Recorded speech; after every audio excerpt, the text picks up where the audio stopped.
Salam. Necəsən? Neçə yaşın var? 5. Neçə? 5. 5 yaşın. Adın nədir? Hüseyin. Necəsən Hüseyin? Nə üçün gəlsən bura? Olimpiya çempionu. Nə çempionu? Olimpiya. Olimpiya çempionu. İnşallah. Mən sənə inanıram ha. Eşitdin? Söz verirsən müəllimə? Hansı müəllimə söz verirsən?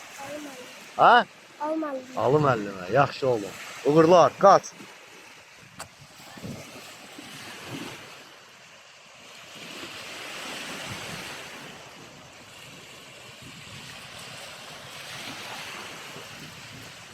Harun gel bura. Neredesin? Neçə yaşın var? 8. Nəçə gəlsən bura? Məqsədin nədir? Çempiyon. Nə çempionu? Olimpiya. Olimpiya çempionu. Söz verirsən? Kimə söz verirsən? Almalı. Kişi adamsan. Qaç. İnşallah.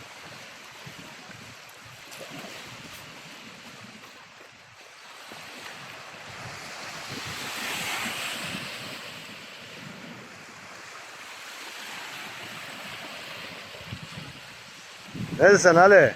Yorulmuyorsun. Necədir məşqlər? Neçə yaşın var? 10 yaş. Hansı kətdən gəlsin? Ülgə kəndindən. Məqsədin nədir? Nə çempion? Dünya, Avropa, Olimpiya. İnşallah. Söz verirsən? Kimə? Müəllimə. Hansı müəllimə? Almalı. Kişi adamsın. Qaç.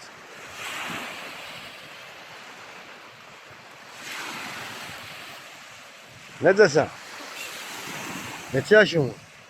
7. Adın? Sadık. Nə üçün gəlsən bura Sadık? Başkanımız. Nə üçün?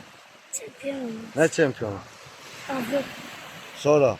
Dünya. Sonra? Respublika. İnşallah. Söz verirsən? Bəli. Kimə?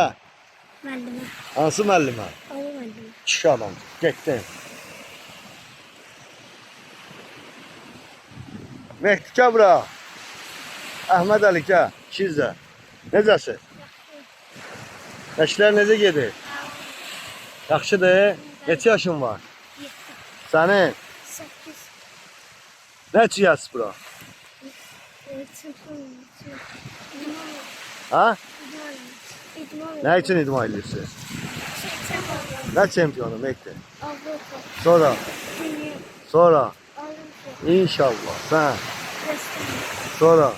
Olimpiya. İnşallah.